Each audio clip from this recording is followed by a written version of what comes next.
Şu an itibariyle heyetin Kamışlı yolunda olduğuna ilişkin bilgilere ulaşmıştık ama ulaşıldı mı? Öncelikli olarak ulaştı mı bu heyet? Vardı mı Kamışlı'ya? Bu konuya dair elinde bir bilgi var mı? Onu sormak isterim. Bir diğeri de Kamışlı'da dün Haseke'de yapıldığı gibi sokağa çıkma yasağı ilan edildi. Olası provokasyonlara karşı sokaklar nasıl? Sakin mi? İzleyicilerimizi bilgilendirirsen seviniriz. Ayrıca dün Haseke'de gelişmeleri nasıl gördün? Nasıl yorumluyorsun, değerlendiriyorsun? Onu da izleyicilerimizle paylaşırsan sevinirim. Sözü sana vereyim ben. Evet Selahattin, anlaşma gelince ayın ikisinde adımlar atılacaktı. Dün Haseke'ye heyetin gelişi oldu. Bugün de Kamışlı'ya gelmesi bekleniyor. Yola çıkmış dediler. Hala Kamışlı'ya ulaşmadılar. Tabii Haseke'de yaptıkları gibi bir taktik uyguladılar. Önce işte Haseke için panorama kavşağından girişi olacak denildi. Daha sonra işte değiştirdiler, Hazal kavşağı yaptılar. Tabii ki bu biraz şey de yapıyor, yani mesela işte bu kavşaklar birbirinden uzak. Bir tanesi işte doğusu, bir tanesi güneyine düşüyor. Taktiksel bir yaklaşımdı. Yani hani biliyorlardı, asayiş güçleri tedbir almış. Sokağa çıkma yasağı var zaten. Dün Haseke'de vardı, bugün Kamışlı'da. Kamış içinde aynı taktiği uyguladılar. Yani giriş güzergahını değiştirdiler. Kızberak'tan gireceklerini söylediler en son.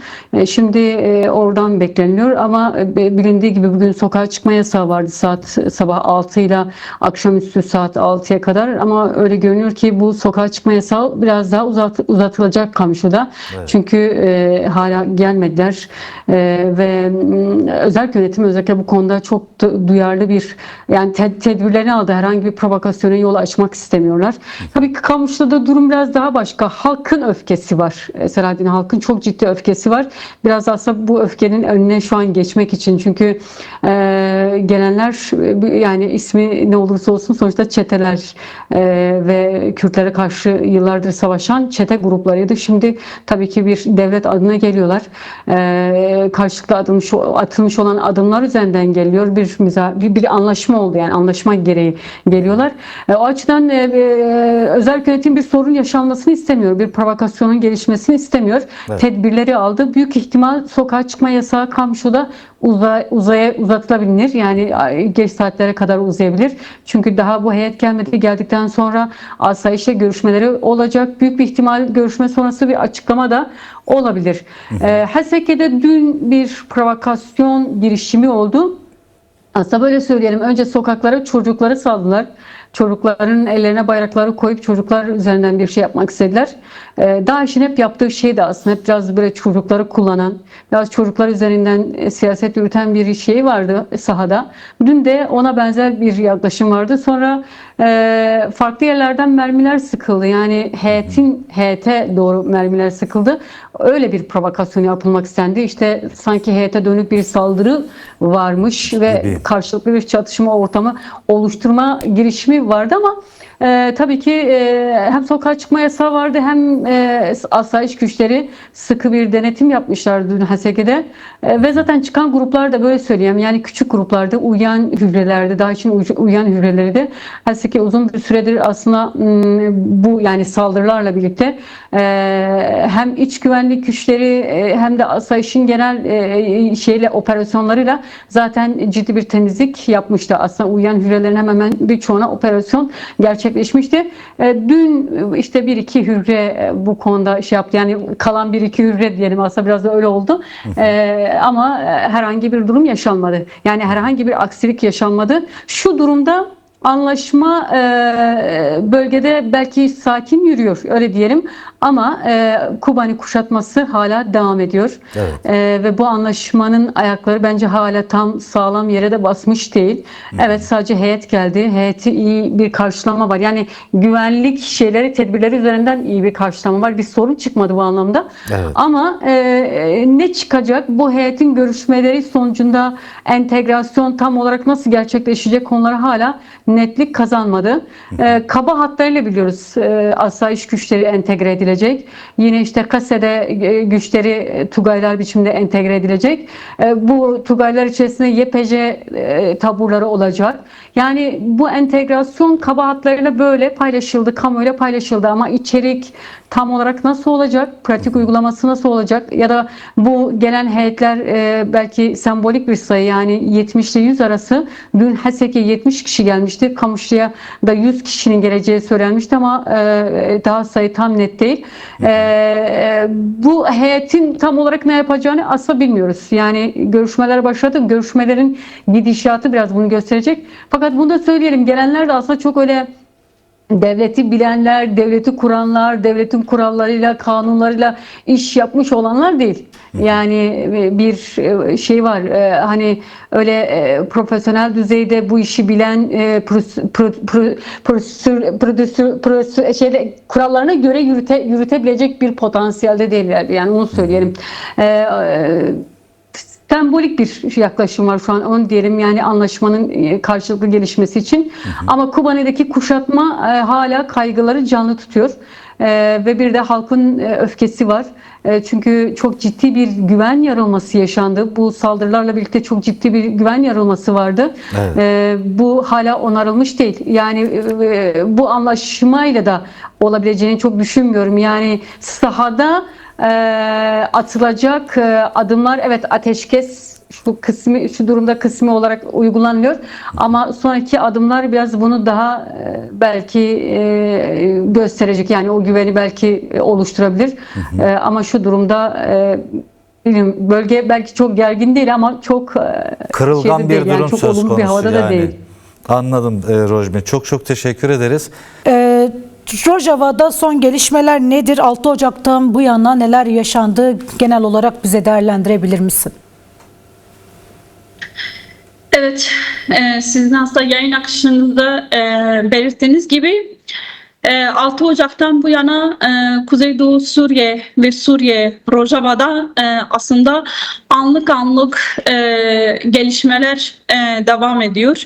Bir bütün olarak özellikle 18 Ocak'ta yapılan anlaşmadan sonra, bunun yanı sıra 15 günlük ateşkesin ilanından sonra 30 Ocak'ta Reveberiya Faser, yani Kase'de ve Şam hükümeti arasında bir anlaşma gerçekleşti.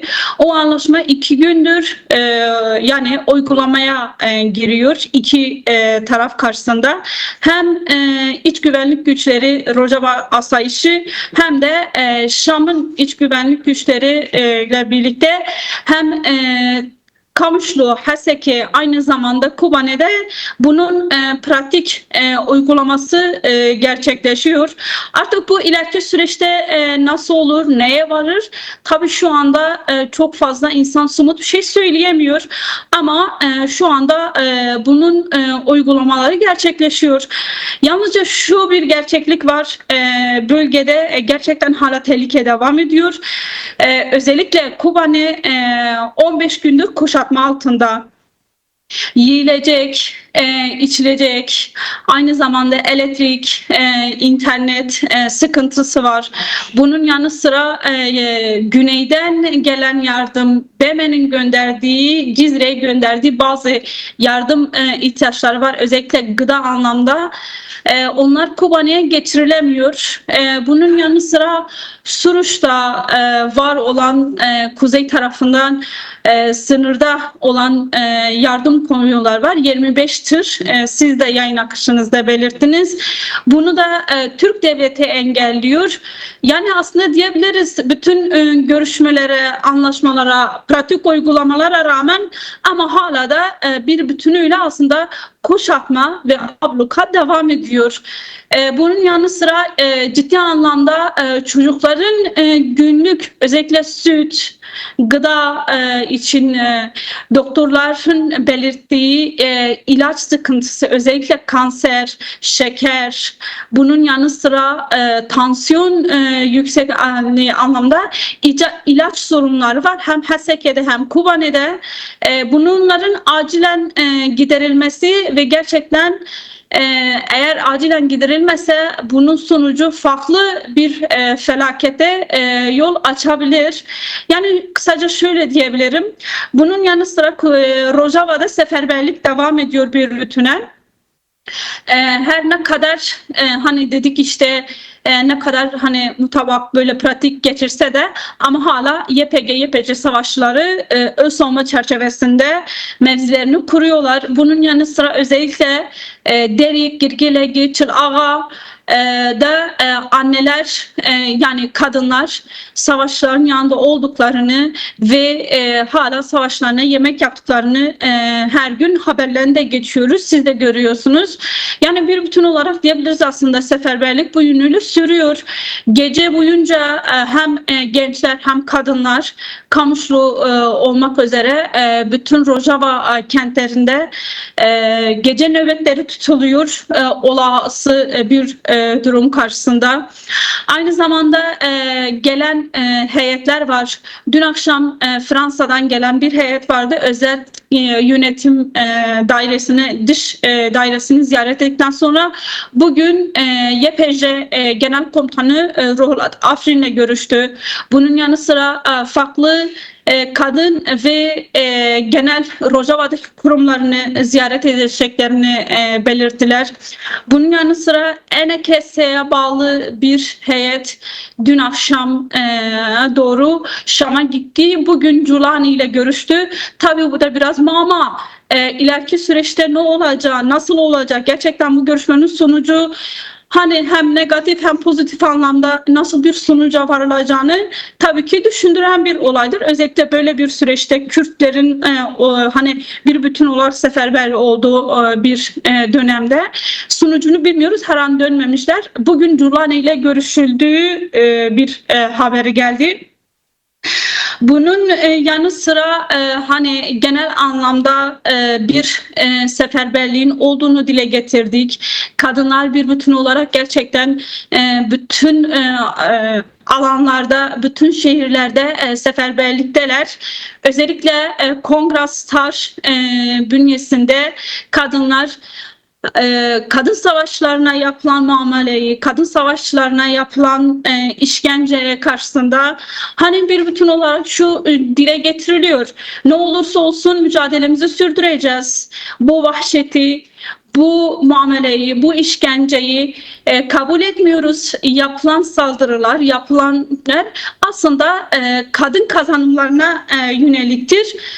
Bunun çerçevesinde bu yönlü kadınlar da hani Rojava'yı kadınlar savunacak 21. yüzyıl kadın yüzyılıdır çerçevesinde hem basın açıklamalarıyla hem etkinlikleriyle hem yürüyüşleriyle aslında diyebiliriz bir bütün olarak kadınlar da bu yönlü kadın kurumları, kadın aktivistleri çalışmalarını sürdürüyorlar. Evet. Evet. Bunun yanı sıra hani şunu diyebiliriz aslında gelen bütün heyetler içerisinde hani anlaşmalar gerçekleşti. Bu anlaşmalar işte Tugay ve hatta hani taburlar çerçevesinde iç güvenlik güçleri yani Rojava asayişinin içerisinde özellikle hani kadınlar hani en çok sorulan soru budur. Özellikle kadın kendisini nasıl yer edecek, nasıl olacak? Tabii bir bütün olarak aslında dün Kamışlı'da yapılan bir miting var. Mesela orada kadınların temel çağrısı buydu. Bütün Rojava'nın Kuzeydoğu Suriye kazanımlarını biz bugüne getirdik kadınlar olarak. Bugünden sonra da biz bu kazanımları devam ettireceğiz. Bu çerçevede hani hem iç güvenlik güçleri içerisinde, asayiş içerisinde birebir hani kadınlar kendi iradelerini koruyabilmek için içinde yer alacaklarını bir biçimiyle kendi örgütlüklerini koruyacaklarını dile getiriyorlar. Aynı zamanda hani bize ulaşan bilgi şudur. YPJ kendi bünyesinde bir Tugay olarak Cizre bölgesinde kendisini örgütleyecek. Aynı zamanda Kobane'de iç güvenlik güçleri içerisinde kendisini örgütleyeceğini diyebiliriz. Şunu da söyleyebilirim aslında bugün bu hani entegrasyon adı altında geçişen ve hatta süreç aslında şunu da diyebiliriz. Bir nevi bir demokratik bir biçimiyle aslında olabilme gerçekliği var. Hem mesela son gelen bilgiler işte bugün mesela bir yetkiliyle görüştük. Yetkili şunu diyor hani Şam hükümeti aslında Sueda'daki yetkililerle de görüşmüş. Demiş hani Rojava'da bugün yaptığımız uygulamaları Sueda'da uygulayabiliriz. Hani asayiş güçlerinizi geliştirin, örgütleyin. Bunun yanı sıra hani kendi içinizde Tugay ya da tabur biçiminde örgütleyebilirsiniz. Bunun yanı sıra hani daha önce Alevilerin bölgeleri vardı. Suriye'de özellikle Latakiye, Tartus bölgelerinde hani Aleviler için böyle bir biçimiyle gidilmiş. Yani bunlar net bilgiler değil ama bugün elimize ulaşan bilgiler bunlardı. Özellikle hani Rojava'da bugün hani 2 gün içerisinde yürütülen süreç hani her ne kadar Şam ya da bazı kesimler buna işte hani Kürtler entegre oluyor, Rojava buna entegre oluyor. Tabii ki demokratik entegrasyon demişti daha önce Rever Abdullah Öcalan. Bu çerçevede muhakkak gerçekleşmesi gereken bir durumdur. Ama bu aslında ileriki süreçte eğer doğru kazanımlar gerçekleşirse en azından bizim gözlemimiz de öyledir Rojava'da.